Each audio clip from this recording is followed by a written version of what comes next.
নমস্কাৰ বন্ধু বান্ধৱসকল, তোমালোক সকলোকে পুনৰবাৰ স্বাগতম জনাইছোঁ মোৰ এই ইউটিউব চেনেললৈ। আজি আমি ক্লাছ 9ৰ যিটো বছৰীয়া পৰীক্ষা এনুৱেল এক্সাম 2022ৰ মানে প্ৰিভিয়াছ ইয়াৰ কুৱেশ্যন পেপাৰটো আজি চাম।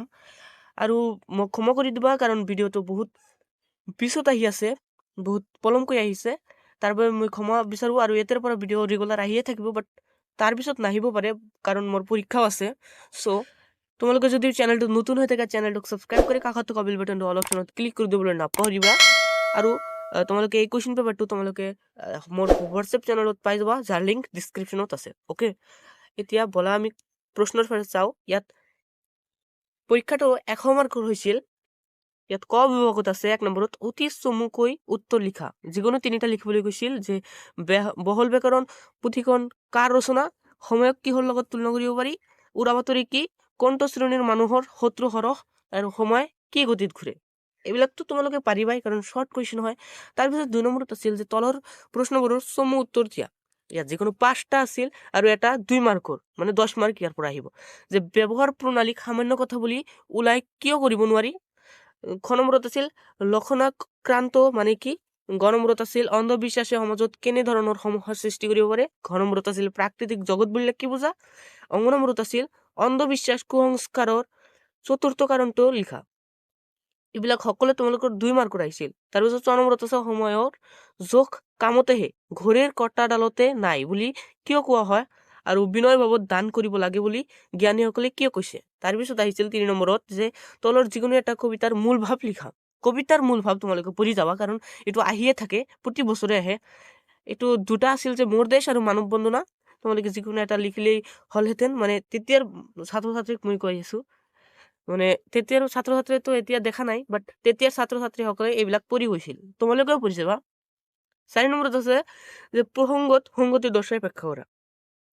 সংগতি দৰ্শাই ব্যাখ্যা কৰিবলৈ কৈছে, এটা কৰিবলৈ কৈছে তোমালোকৰ 5 মাৰ্ক। যে আছে যে ক নম্বৰত আছে যে ভাও ভংগী আবে যাইবি কথা খাইব আজি কৃষ্ণ তোৰ মাথা। ভাল লাগে এইবিলাক পঢ়ি। খ নম্বৰত আছে মানৱীয় জনম দিয়া উঠুৱাই মানৱীয় কৰম হতে মানুহৰ মৰম বুজিবা মানুহে ধৰম যে মৰমতে। তাৰপিছত 5 নম্বৰত আছে যে তলৰ যিকোনো এটা প্ৰশ্নৰ উত্তৰ দিবলৈ কৈছে। যে ক নম্বৰত আছে কি কি কাৰণত অন্ধবিশ্বাস কুসংস্কাৰৰ দ্বাৰা জনসাধাৰণ প্ৰভাৱিত হয়, আৰু খ নম্বৰত আছে বিজ্ঞান আৱিষ্কাৰৰ আগতে মানুহে কিহৰ ওপৰত ভিত্তি কৰি সময় সম্পৰ্কে অৱগত হৈছিল। এইটো তোমালোকৰ এটা 4 মাৰ্কৰ আহিছিল।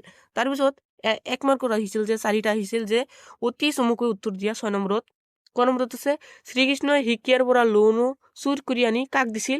এইটোৰ এনচাৰ হ'ব বান্দৰবোৰক দিছিল। এইটো তোমালোকে মূল ভাৱত পাই যাবা। এইটো বহুতো ল'ৰা ছোৱালী ডাউট হৈ থাকে ক'ত আছিল, এইটো মূল ভাৱত পাই যাবা তোমালোকে। খ নম্বৰত আছে যে শান্তিৰ চৰাইজনীক অজলি ভৰাই কবিয়ে কি দিছে। গ নম্বৰত আছে মানুহক মায়াপী জীৱ বোলাৰ অৰ্থ কি। ঘ নম্বৰত আছে কৃষ্ণ গীত গোৱা সুন্দৰী গৰাকী কোন।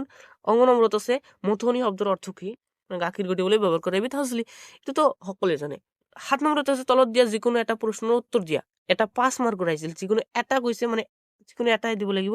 যে সময়ৰ টিকনিডাল হেনো আগফালে সময় পাত্ৰীৰ আমলত কথাখিনি বুজাই লিখা। আৰু খ নম্বৰত আছে সোণৰ জেউতি অমান্য কৰিলে নকমে, কথাষাৰ বহলাই আলোচনা কৰা।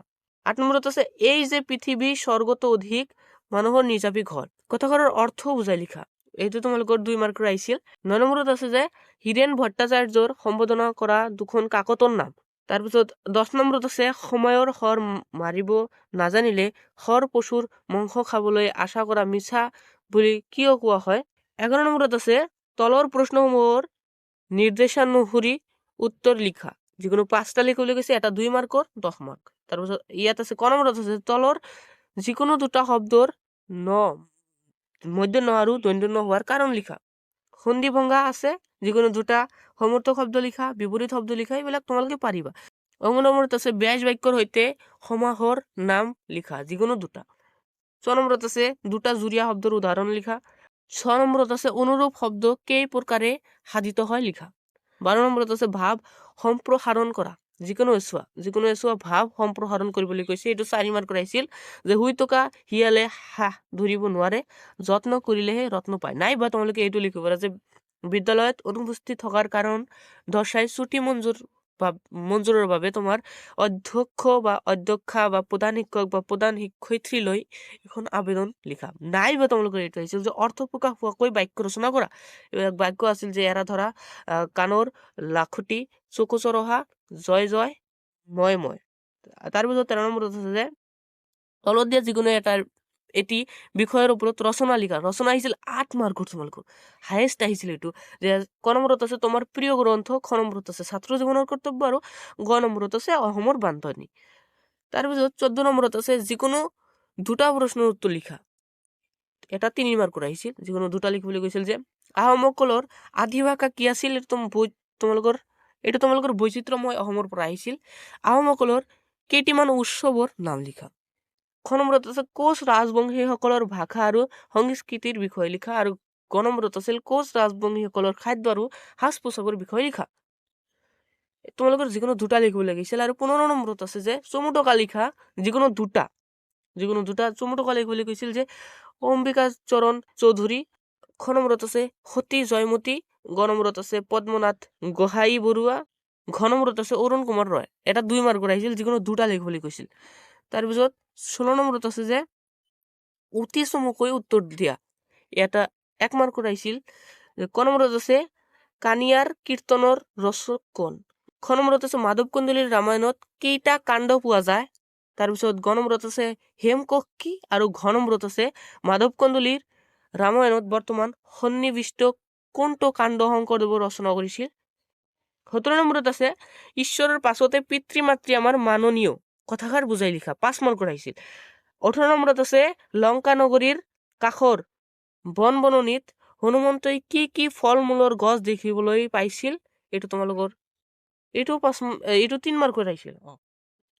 19 নম্বৰত আছে শিক্ষকৰ প্ৰতি ছাত্ৰই মান সন্মান কিয় ৰাখিব লাগে, 3 মাৰ্কৰ আহিছিল এইটো। 20 নম্বৰত আছিল যে সুৰক্ষিত লংকা নগৰী দেখি হনুমন্তৰ মনলৈ কেনেধৰণৰ চিন্তা আহিছিল, এইটো 3 মাৰ্কৰ আহিছিল। 21 নম্বৰত আছে বিপৰীত লিংগবাচক শব্দ লিখা। ইয়াত যিকোনো দুটা লিখিবলৈ গৈছিল, এটা 1 মাৰ্কৰ। 22 নম্বৰত আছিল বিপৰীতাৰ্থক শব্দ লিখা, যিকোনো দুটা, এটা 1 মাৰ্কৰ। 23 নম্বৰত আছিল তলৰ শব্দবোৰৰ আধুনিক ৰূপ লিখা, আধুনিক ৰূপ লিখিবলৈ গৈছিল। আৰু 24 নম্বৰত আছিল যে সমাৰ্থক শব্দ লিখা, যিকোনো এটা লিখিবলৈ গৈছিল সমাৰ্থক শব্দ। সো ছাত্ৰ ছাত্ৰীসকল আজিৰ কাৰণে এইখিনিয়ে। আৰু তোমালোকৰ কোনটো চেপ্টাৰ লাগে এনুৱেল কুৱেশ্যন পেপাৰ, তোমালোকে মোক জলদি কমেণ্ট কৰি দিবা, যাতে মই অতি সোনকালে ভিডিঅ'টো বনাব পাৰোঁ। আজিৰ কাৰণে এইখিনিয়ে ধন্যবাদ।